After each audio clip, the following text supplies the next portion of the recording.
lovelies, welcome to RudrasWorld. ఈ రోజు chicken lollipops ఎలా చేసుకోవాలో చూపిస్తాను. నేను చూపించిన విధంగా మీరు చేస్తే మాత్రం ఖచ్చితంగా పర్ఫెక్ట్ గా లాలీపాప్స్ చికెన్స్ వస్తాయి. అలా రావాలంటే ఈ వీడియో మిస్ చేయకుండా పూర్తిగా చూడండి. మీరు నా ఛానల్ సబ్స్క్రైబ్ చేసుకోకపోతే ఇప్పుడు సబ్స్క్రైబ్ చేసుకోండి. అబ్బబ్బబ్బబ్బా తీస్తుంటేనే ఎప్పుడెప్పుడు తిందామా అని ఉందండి.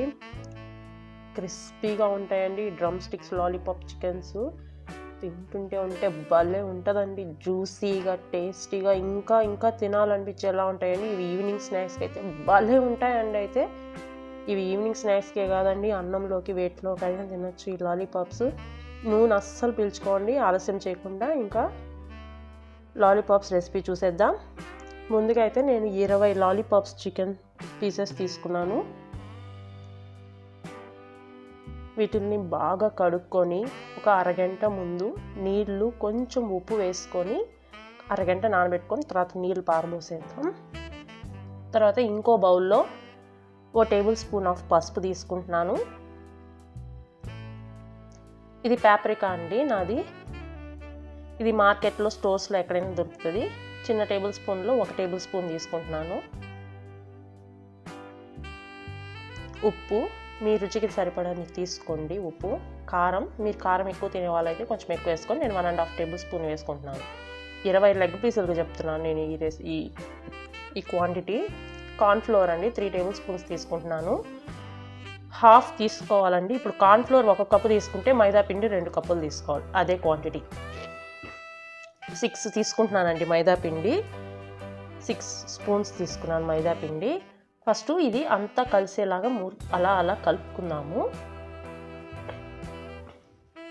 ఎందుకంటే ముక్కలన్నిటికీ సరిగ్గా ఆ క్వాంటిటీ లాస్ట్ పీస్ తిన్నా కూడా అదే విధంగా అదే టేస్ట్ ఉండాలి కాబట్టి, సో అన్నిటికీ సరిగ్గా సరిపోవాలి కాబట్టి ఈ విధంగా కలుపుకుంటున్నాను నేను. ఇది ధనియాల పొడి, 1 టేబుల్ స్పూన్ ఆఫ్ ధనియాల పొడి వేసుకుంటున్నాను. నేను ధనియాల పొడి ఎలా చేస్తానో మీకు కింద డిస్క్రిప్షన్ బాక్స్లో లింక్ ఇస్తాను, అది చూడండి. 1 టేబుల్ స్పూన్ ఆఫ్ అల్లం వెల్లుల్లి పేస్టు. నిమ్మకాయ వేసుకుంటున్నాను. నిమ్మకాయ వేసుకుంటే ఏమవుతుందంటే మీకు ఏమైనా స్మెల్ అలా వస్తే, చికెన్ స్మెల్ అలా వస్తుంది అనుకుంటే నిమ్మకాయ వేసుకుంటే అలాంటి స్మెల్ ఏమీ రాదు, మంచి అరోమా వస్తుంది. కర్డ్ వేసుకుంటున్నాను. కర్డ్ వేసుకుంటే మంచి క్రిస్పీనెస్ వస్తుంది. నూనె అయితే ఎక్కువ పీల్చదు, అందుకే నేను కర్డ్ వేసుకుంటున్నాను. చాలామంది ఏం చేస్తారంటే నేను 1.5 table spoon of tomato sauce వేసుకుంటున్నాను. చాలామంది అజినోమోటో ఇలాంటివన్నీ వేసుకుంటూ ఉంటారు. నేను అలాంటివన్నీ వేసుకొని కలరు అలాంటివన్నీ వేసుకుంటుంటారు. నేను వేసుకోను. 1 ఎగ్ వేసుకున్నాను. ఎగ్ వేసుకొని చేత్తో నేను బాగా పిసుక్కుంటున్నాను. చూపిస్తాను కదా ఈ విధంగా. మీకు సరిపోకపోతే కొంచెం వాటర్ వేసుకోవచ్చు. వాటర్ కూడా మాకు ఇష్టం లేదు అనుకుంటే మీరు ఆయిల్ కూడా వేసుకోవచ్చు. చూస్తున్నారా, నేను ఈ విధంగా పిసుకుంటున్నాను. అంతే అండి, నేను ఎక్కువ వేసుకోవట్లేదు. ఎందుకంటే చికెన్లో ఆల్రెడీ మన వాటర్ కంటెంట్ ఖచ్చితంగా ఉంటుంది కాబట్టి. సో ఇది వేయగానే ఆ కన్సిస్టెన్సీ అనేది వచ్చేస్తుంది. చూసారా, ఈ చికెన్ ముక్కలు ఆల్రెడీ నేను నీళ్లు కొంచెం ఉప్పు వేసి అరగంట నానబెట్టుకున్న ముక్కలండి ఇవి. ఆ నీళ్ళు వంపేసి నేను ఆ ముక్కల్లో బాగా పూసుకుంటున్నాను. చూడండి, లోపల పూసుకుంటున్నాను. ముందర లోపలంతా పూస్తున్నాను నేను. ప్రతి ఒక్క ముక్కకి ఇదే ప్రాసెస్ అండి. ప్రతి ఒక్క ముక్కకి ఇలా పూసుకున్న తర్వాతే మనం అంతా ఈ విధంగా మ్యారినేట్ చేసుకోవాలి. మ్యారినేషన్ ప్రాసెస్ అయితే అయిపోయింది. దీన్ని ఒక అరగంట పక్కన పెట్టుకుందాము. అరగంట పెట్టుకోవచ్చు, గంట పెట్టుకోవచ్చు.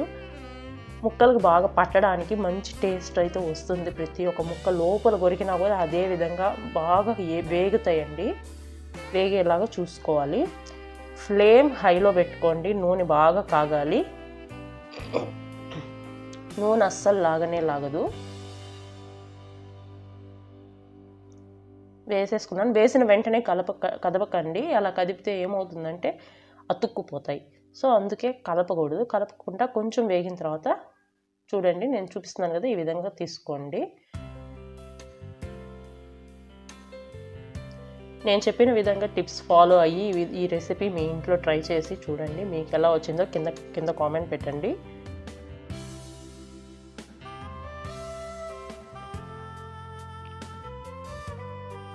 అంతే అండి, వేగిపోయాయి. అన్ని సైడ్స్ టర్న్ చేసుకుంటూ ఉండాలండి. మనం హై ఫ్లేమ్లోనే ఉండాలి, పక్కనే ఉండాలి. వేగుతాయి అని ఉంటే మాత్రం మాడిపోతాయి. అంతే అండి, అయిపోయాయి. బయటికి తీసేద్దాం. బయటికి తీసేసిన వెంటనే కలర్ చేంజ్ అయిపోతాయి. మరీ ఎక్కువ బ్రౌన్ కలర్ రానియకండి. అలా వస్తే ఏమవుతుందంటే ఎక్కువ బ్రౌన్ కలర్ వచ్చేస్తే బయటికి తీసేయగానే ఇంకా కొంచెం ఎక్కువ బ్రౌన్ అయిపోతాయి. సో కొంచెం కలర్ చేంజ్ అయిన తర్వాత తీసేయండి. లోపలంతా బాగా వేగుతాయండి మీకు ముక్కలు. మీరు ఏం డౌట్ పడాల్సిన అవసరమే లేదు. అంతే, తీసేసుకుందాం, సర్వ్ చేసేసుకుందాము. దీన్ని సాస్తో తింటే సూపర్ ఉంటాయి. సాసే అవసరం లేదు, ఉత్తవి కూడా అలా తినేయచ్చు. నేనైతే సాస్తో కొంచెం సర్వ్ చేస్తున్నాను. చూడండి, అబ్బా ఎట్లా ఉన్నాయంటే అట్లా ఉన్నాయండి. జ్యూసీగా, టేస్టీగా, ఇంకా తినాలనిపించేలా ఉన్నాయండి. ఈ lollipops, drum sticks lollipops chicken. Thank you so much.